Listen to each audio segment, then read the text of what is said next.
Hello everyone, Chris here. Hope you're doing well. Today we're going to take a look at the IPV machine, or Intrapulmonary Percussive Ventilator. It's a therapy that can be provided to our patients to help with secretion removal and lung expansion. There's also a ventilator called the VDR4 made by the same company, employing some of the same technologies, the phasotron. It's considered a high frequency ventilator. So if you have an opportunity to do a little research on the VDR4 manufactured by Percussive Air, I think you'll find that very interesting. Now, this is a picture of the IPV machine, the IPV1C device. And you see a lot of dials there, and we'll go over each of those controls, as well as at the bottom you have 4 circuit connection lines. So you have a gauge, the PHAS, the remote switch, and the aerosol line, all connecting there. So let's go ahead and dive into the front panel and look at what some of these controls mean. When we look at the source pressure, the 2 arrows there are pointing to a manometer and a dial, and the source pressure determines amplitude and pressure rise of the delivered breath.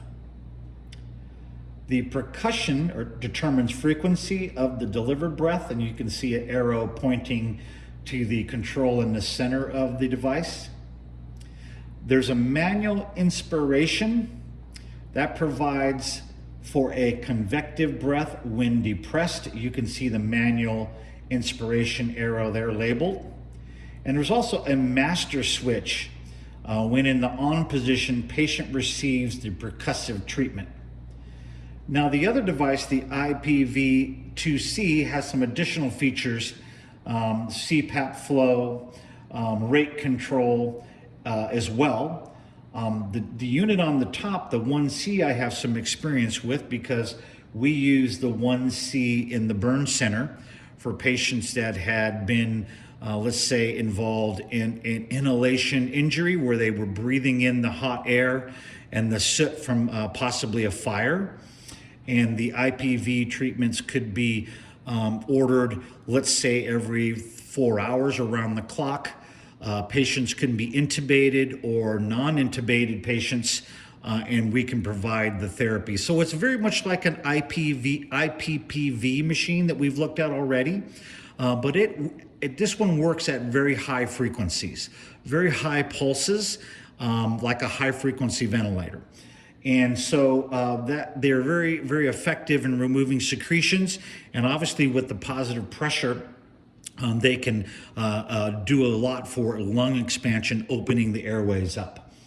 What we would provide oftentimes, a bronchodilator or 7% normal saline, hypertonic saline.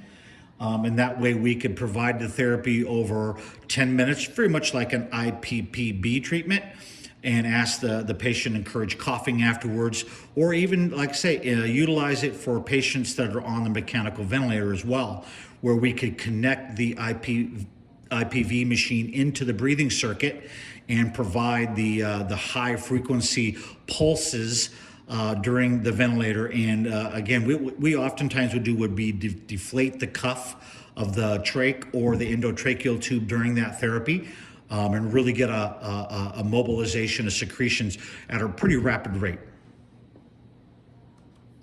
Now, this is the new circuit that would be utilized for a patient that could breathe spontaneously, that you can use a mouthpiece with.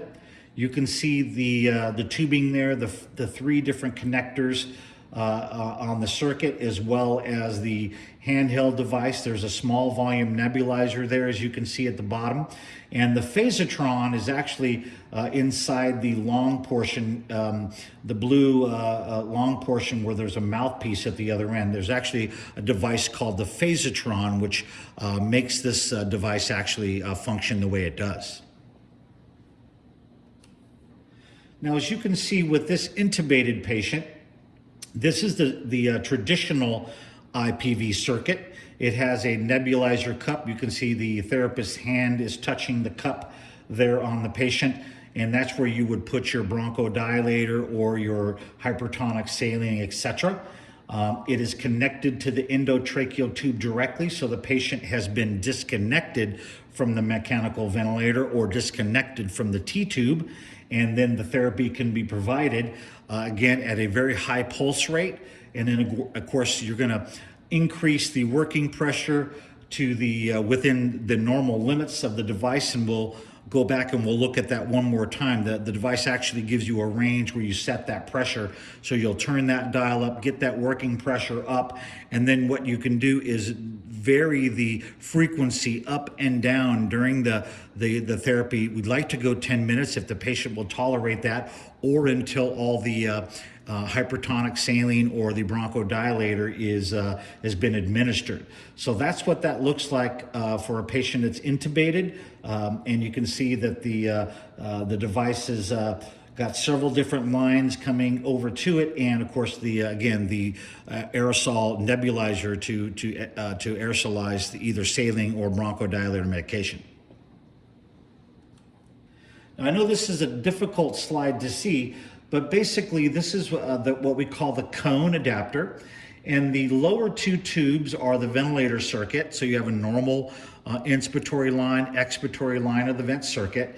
And the cone allows you to also connect the phasotron part of the IPV therapy into that cone, so the patient can remain on mechanical ventilation, but at the same time the patient can receive the high frequency pulses of the intrapulmonary percussive device.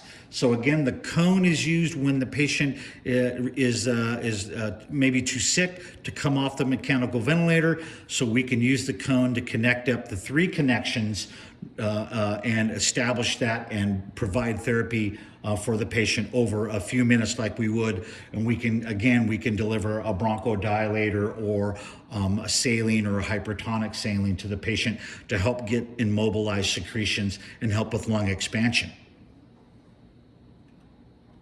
So let's take a final look at the IPV front panel here. And if you look at the PSI normal, the very top left manometer, the smaller manometer, you'll see 30 to 40 listed there. So that's your operational pressure. So you will increase or decrease that dial where it says operational pressure until you're in between that range of 30 to 40 PSI. That gives you a good amount of pressure so that you will establish a good percussive rate. Now the dial that says percussion, that's going to be varied. So as the patient is provided therapy, you're going to move that up and down throughout the therapy. Some hospitals will have a procedure on how and outlines how that is to be moved and how frequent that dial is to be moved during the therapy. But it is oftentimes just, again, up to the therapist to vary that frequency throughout the treatment. The master switch, again, is just an on and off switch. Right now it would be in the off position as it is there now, and you flip it straight up and the percussive effect would begin. The remote, the four connectors at the bottom, you'll see didn't correspond with the earlier example of the circuit because it left out the remote button. There's actually a remote control that could be utilized. It's something not used much by practitioners, but the other three would be used: the red, the white, and the yellow, and their corresponded colors, so that you really can't mix up how you make those connections. And then the phasotron would be either placed with a mouthpiece into the patient's mouth for therapy. It could be, again, connected directly to the endotracheal tube, or the cone could be utilized while patients are on mechanical ventilation, and that can be entered in, and then again you could apply IPV therapy for that patient as well. So again, wanted to touch on IPV. You most likely will see this in the more advanced hospitals. It's a therapy that's been very well received, functions very well for, again, secretion removal and lung expansion. I hope you found that very interesting. Please let me know if you have any questions. And until next time, everybody, be well.